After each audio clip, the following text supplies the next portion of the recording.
Hello, BookTube. We're continuing with this endless library tour. I decided to spur of the moment months ago to start a library tour of all the books I own. And good God, this single room. There are only 2 rooms, thank God. I don't keep books anywhere else. I keep books in 2 rooms. I figured 5 rooms of books is clear indication that you have too many books. So, even so, this room is taking forever, and we have a lot more books to go before we even finish. But we are doing The Darkest Steps of Mordor currently, probably for the rest of the summer, which is this recessed wall hutch that has miscellaneous shelves. They're probably for cutlery and kitchenware and whatnot, but I've been stuffing them with books for years. And we're doing the top shelf, which is mass market paperbacks. Pretty much the last place where most of my mass market paperbacks have gone. And it's a mishmash. I used to have mostly mass market paperbacks, but I don't know. I kind of like the larger size. Not only because it's a little bit more comfortable for me to read, but also because the larger size forces you to be a little bit more discriminating about which books you keep. You wouldn't know it from this library tour, but still, if the books are bigger, if each one takes up more space, you're not as likely to cram them all in. At least that's what I'd like to think. This library tour is helping to winnow the ranks. So we're just going to go through the next stack of these mass markets, and we'll keep going until we finish the top shelf. After that, there are no more mass markets. Still a ton of books, but... So what? Okay, all right. Okay, this first one is a Star Trek novel. We've had a lot of those. This is by Sandra Marshak and Werner Kalbreth. We've had a lot of those. This is they wrote 4 Star Trek novels. The Price of the Phoenix and its sequel, The Fate of the Phoenix, Triangle, a book in which Captain Kirk and Mr. Spock fall in love with the same woman. And this thing, The Prometheus Design, all about the rise of evil in the galaxy and the efforts by the good guys to combat it. It's a weird book. I love it, but I love everything these authors do. But it sits very strangely. It sits very oddly with what Star Trek fiction was becoming while this was happening. You can see Kirk and Spock are wearing their Dorcas Malorcas uniforms from the first movie, and that sensibility was starting to percolate down to the books, which is the very last bottom rung of the ladder for any corporate suits. And you can sort of kind of tell these books by Marshak and Kalbreth were really some of the last gasps that were ever made of the old world of Star Trek fan fiction, the old world of Star Trek novels, where there was no book, there was no studio-sponsored book of corporate designs and sets and standards. So each writer could make up lines of dialogue that seemed to be Kryptonian, or not Kryptonian, I wish, Klingon or Vulcan, and there was nobody from the continuity arm of the movies to step in and say, no, that's not right. That made-up language is not right, or anything like that. So it's if you find something like this, some of these old timescape Star Trek novels, especially the ones that don't have numbers, if you find any of these at a yard sale or whatever, often you'll see them just sold in lots. And you're a Star Trek fan, but of a younger generation. They don't come any older than me. I knew Star Trek from the very beginning. I remember the exact moment, in fact, where the exact moment of the exact episode where I was watching and I thought, oh, that's real. That's an attempt to make these characters real. You have actually shifted your emphasis away from the garish nature of the alien plot onto the characters. You're trying to make us care about the characters. I thought it was a fluke because every episode was written by a different person, and I was totally wrong. But if you're interested in the world of Star Trek before it became a fully embraced, totally ring-wraithed Paramount property, then you should find some of these older novels and read them, and you'll get a taste of a world of Star Trek that you didn't know existed. Okay, more science fiction. This is a great series. Out of print, but a great series. This is by Kirk Mitchell. This is Procurator. And it's a series that takes place in a world in which Rome did not fall. In which Rome just continued on. And the line of emperors just continued on. Into the mechanical age, into the industrial age, all across oceans, into new lands. And it's terrific. Just fantastic. It's of course not the only book with that kind of a premise. But this and its sequels are amazingly good. Just amazingly. There you see the beautiful cover illustration. That is a mechanized Roman gunboat in a northern forest, fording a cold river, and it just goes on from that kind of thing is just delightful. The main characters are wonderful. The imperial intrigue is wonderful. The rather timely clash of East and West is just. I love it all. Every time I see, especially Procurator, I don't think I have any of the others at the moment. I don't think I do. These old mass market paperback science fiction things, mass market paperbacks of any kind, you see fewer and fewer of them in used bookstores.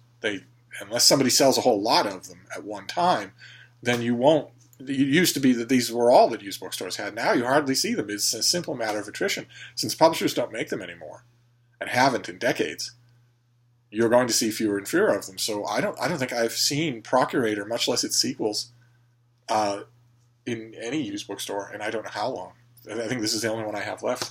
Okay, this also is a science fiction series. We've seen this on this channel before. Boy, oh boy, do I love this series. This is by McGill. This is by Kevin O'Donnell. This is The Journeys of McGill Fayen, a quartet of science fiction novels that are just terrific. They are just terrific. I wish that Kevin O'Donnell had had the financial incentive or the will or the interest to write more of these. That would have been great. There are many points in these 4 novels where it is clearly foreshadowed that the author had other future adventures of McGill Fayen in mind and just didn't get around to writing them. No idea whether or not Kevin O'Donnell is still alive. I shouldn't speak of him as if he's dead, but I have no idea one way or another. But these take place far in the future, and they star a young man named McGill Fayen. That's the dreamboat on every cover. Who is a flinger. He has the inborn ability to teleport large amounts of mass from one point to another, and he is to be taught at the Flinger Academy how to hone this talent and then how to explicitly commercialize it, so that once a flinger masters their talent, they just go to work. They go into their flinger booth and they fling matter all day long. They make a huge amount of money doing it, but it's just a job. The only thing that makes McGill Fayen different, aside from a certain willingness to break the rules when it comes to what flingers can and cannot do, the other thing that makes him special is that when he was a small child, he was ingested by an alien sauropod. It's just sort of an alien gastropod just sort of showed up on Earth and ate him, and he was visible inside the thing. He wasn't being harmed or digested or anything. It was suspected, even at the time, that the alien gastropod was an emissary of the far-being Retzglaren, who had designs on McGill Fayen from birth of its own. There's so much invention on any one page of these books that they are a delight. I am actually, probably this year or next year, I'm going to reread all 4 of them. I'm a little chary of doing it, because these old mass markets, they're the only thing left. No one's ever reprinted The Journeys of McGill Fayen. But they're the only thing left, but they are not indestructible. Even when I reinforce them, I'm really good at reinforcing mass market paperbacks, but even reinforced, they can only take so many readings. That's kind of melancholy feeling. Same thing with Procurator. I don't know how many more times I can read this before the book literally falls apart. Let's see. We'll probably get a few of those hitting the shelf. We've seen some of them already. The Many-Colored Land by Julian May, a whole bunch of other things. Those Star Trek New Voyages volumes, again, edited by Sondra Marshak and Marina Kalbreth. No one will ever reprint those, I don't think. So, I mean, it'd be great if they did, but as so far, you'd have the mass markets and that's it.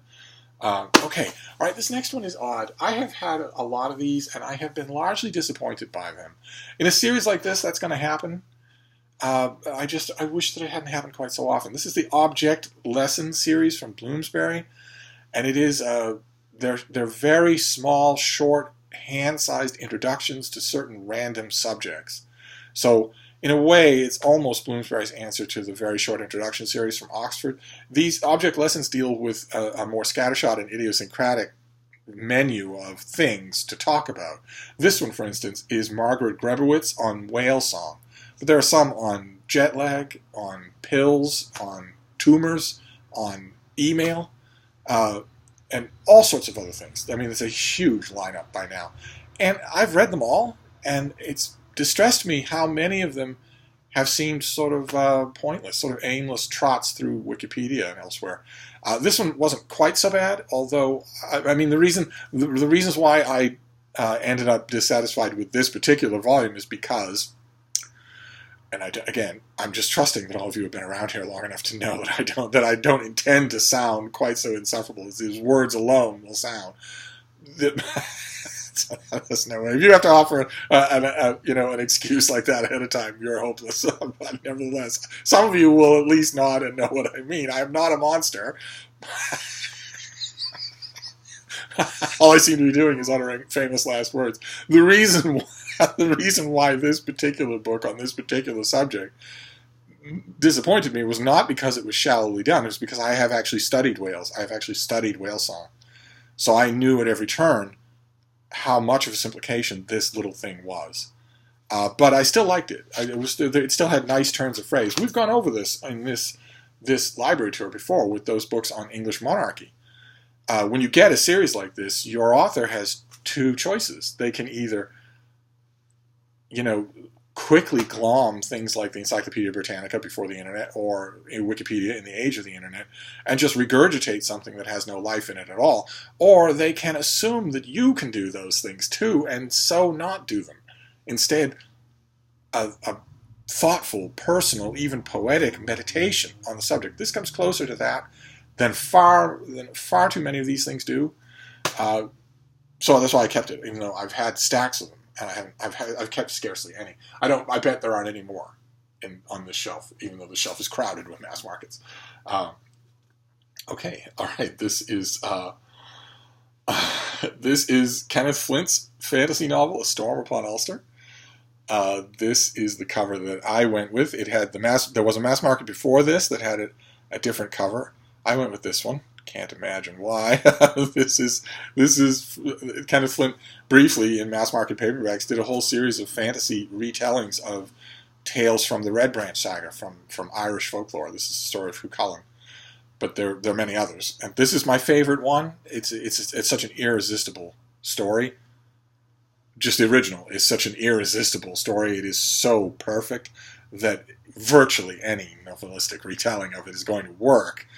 Even if the author is a bumbling fool, there was actually a bumbling fool who wrote a novel on this same story. Not Kenneth Flint, but there was somebody else. There have been many people. And they fail to destroy it. You can't tear this story apart. That's how good it is in its bones. But this is really good. Some of the others, I don't have any other Kenneth Flint. Some of the others in the series I liked, although not as much as I like this one. Okay. All right, this is by Cordwainer Smith. The great Cordwainer Smith, who I believe is out of print.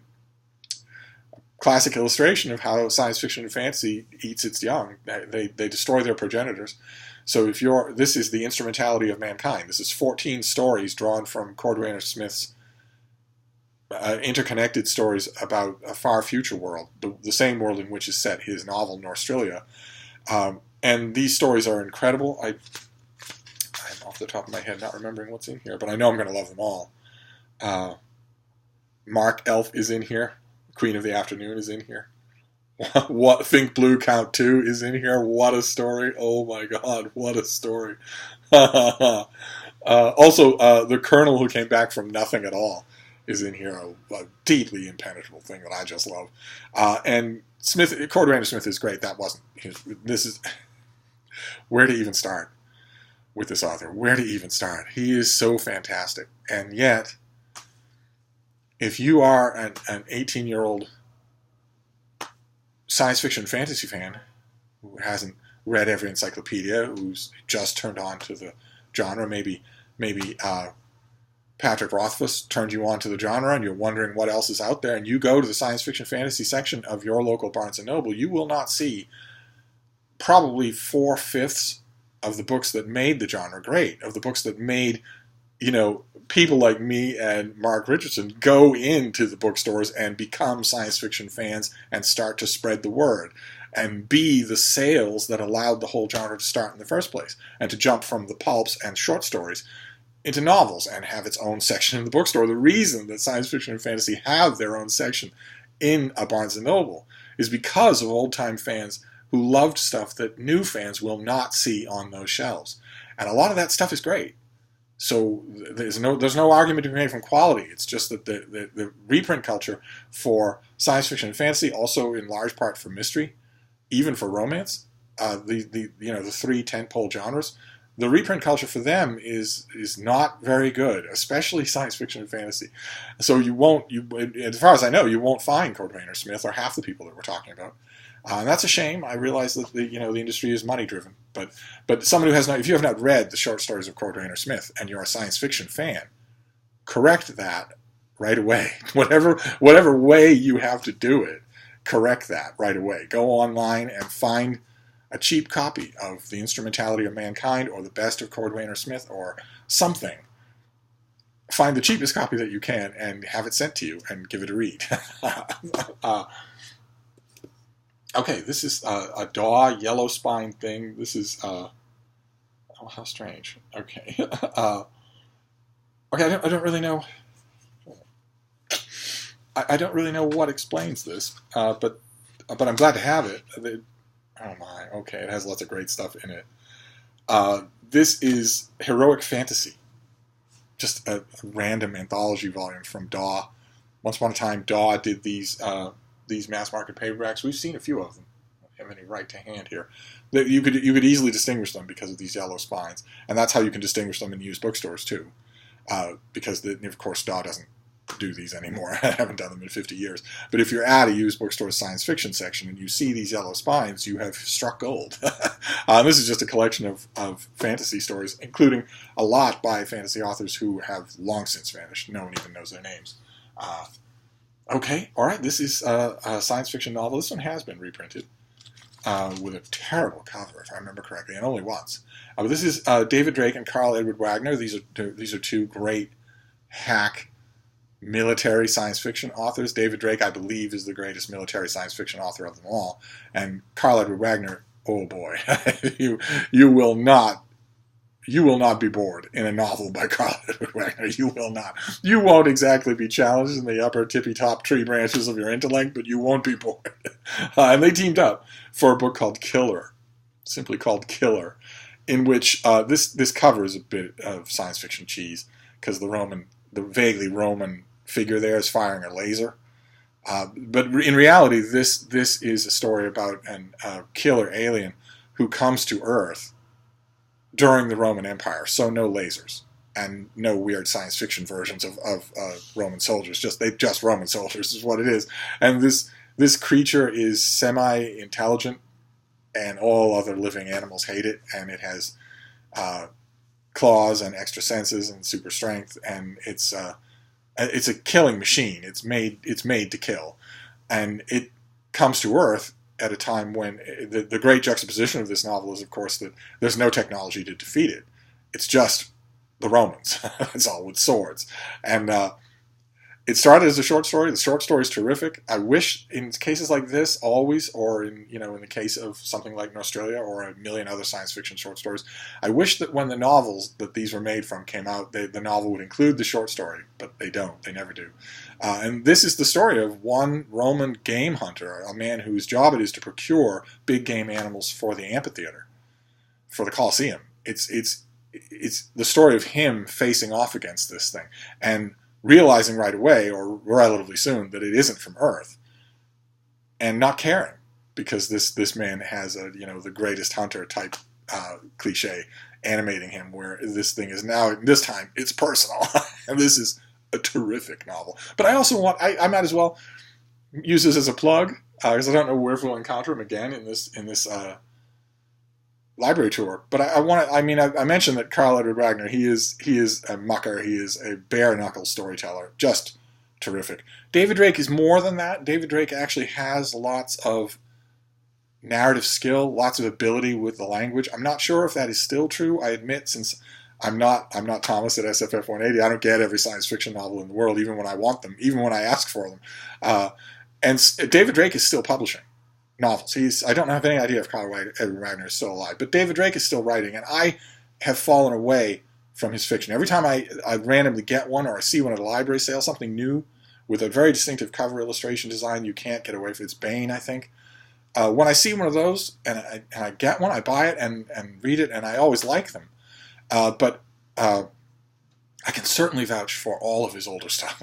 His older stuff is absolutely amazing. So again, I think that he's still publishing, but his backlist is entirely gone. So if you see it, give it a try, especially if you like military science fiction, because nobody does it better than him.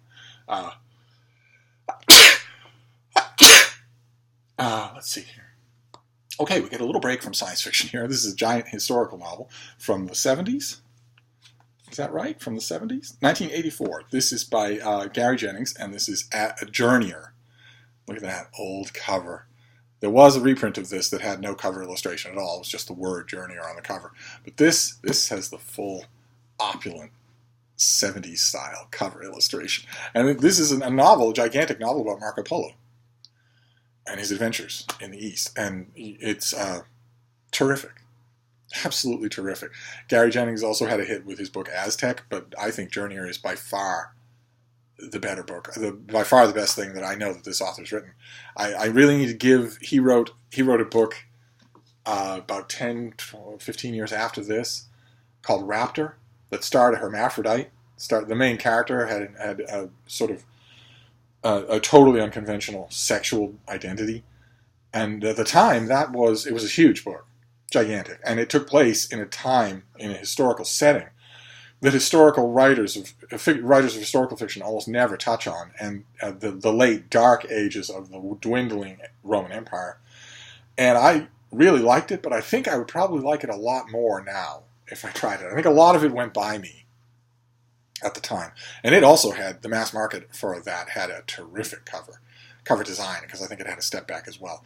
This again, if you see it, you're going to love it. If you love historical fiction and you've never heard of this, you're going to love it.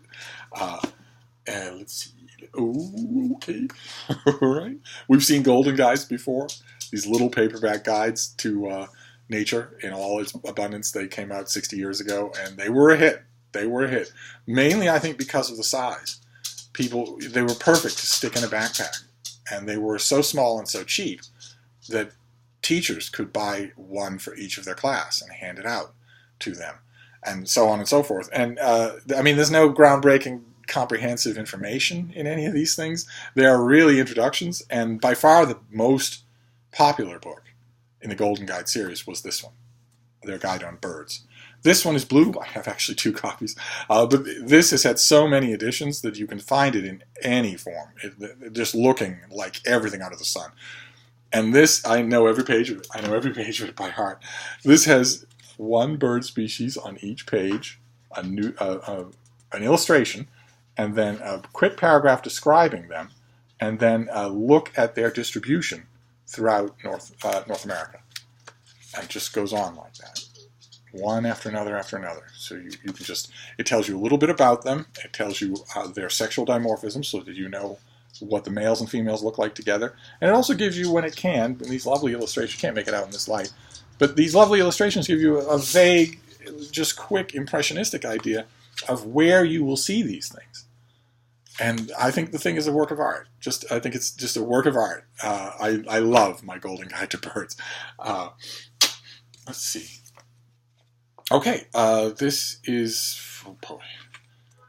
1980s? 1979. This is by Derek Bickerton, and it's called King of the Sea.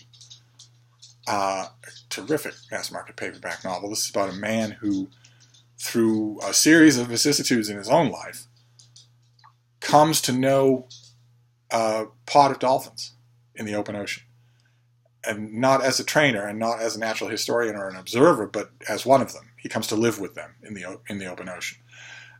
And gradually starts to switch his species allegiance from human to them, with disastrous consequences. But most of the book is about the mechanics, the biological mechanics of how a human might live in the open ocean with a pod of dolphins. If the human had to at least partially carry his own weight, if the dolphins were just going to nurse him, protect him, and feed him the whole time, how could a human do that? There are gaps, of course. I reread this recently, comparatively recently, about 6 years ago, and I noticed things that just wouldn't make sense at all. It wouldn't work. But there are few enough gaps, and the thing is told with such conviction that I didn't mind. I didn't mind. Gone now, of course, but a really good sort of thought experiment.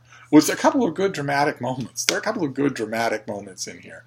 There are a couple of moments of the main character bonding with dolphins and learning about them. And there's also a wonderful moment where he encounters a killer whale in the open ocean and panics.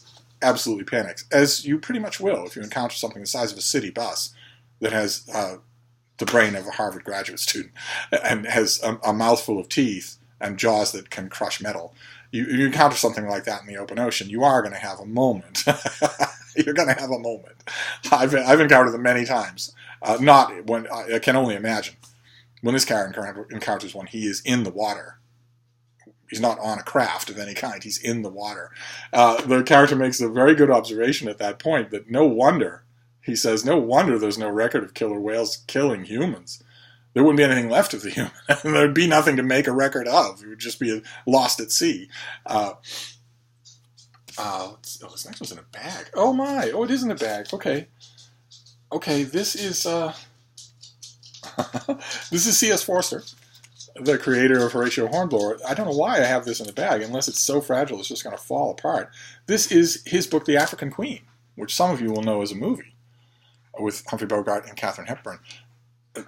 It was a novel first, of course. Neither of the protagonists look anything like that, but that's okay. If you know the story of the African Queen, then that is this book. It was adapted from this book. I must have maybe got this. I don't even know. This is from a long time ago. I don't know why it's in a bag. None of my books are in bags. I don't care about them. If they're going to fall apart, they're going to fall apart through love. Let's see. This is An Old Penguin by George Baker. This is Paris of Troy. This is a novelization of the Trojan War, and in prose, with liberties taken and anachronisms and popularizations put forward. I got this a long time ago when I was planning such a book myself.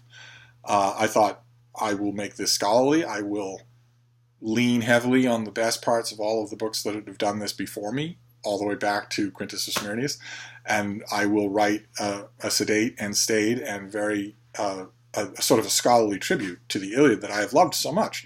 And when I actually started writing the book that became my novel Troy War, all of that went out the window.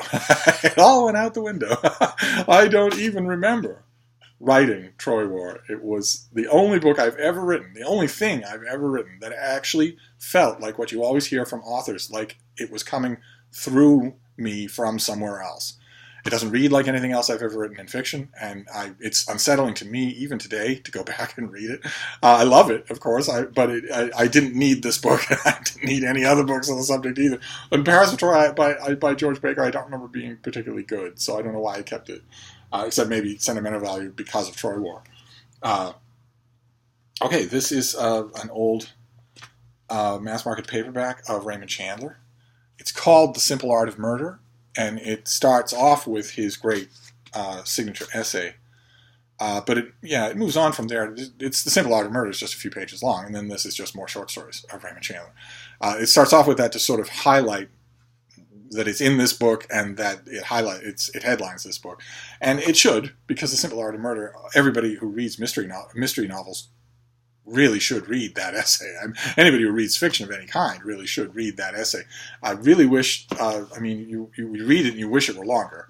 It's been quoted a million times. One of its lines is absolutely standard. People will use it even if they don't know where it comes from. And all the rest of it is really good. Really, really smart. Well worth rereading just about every year. So, and I'm sure that The Simple Art of Murder is online. You don't need to get a battered old paperback or keep a battered old paperback to have access to it. I'm sure that if you Google it, you'll come up with the full text of the thing. And you should read it. Take 15 minutes to read it. Okay, this is not fiction at all. And it is absolutely falling apart. Wow. Okay, this is from the 1970s again, I believe. Yes? No? 1974. This is by Doris Lund. This is her book, Eric, in a very old paperback. This is about her son dying of leukemia. He was a teenager, and she chronicles every minute of it, and him going from the absolute glow of teenage health, a soccer star in high school, through every degrading step of his illness, and it's heart-wrenching. It's beautifully written. It'll be extra jarring now in 2019, especially for people who are familiar with the medicine for these diseases and with leukemia nowadays, because of how barbaric some of these treatments seem, and also how little we've moved beyond some of them. But you won't care about that. You'll care about the human drama. I don't even want to know if Eric isn't in print now. I don't even want to know. I must have kept this mass market out of sentimentality again. I couldn't read it. Look at it. It's falling apart. I couldn't read it.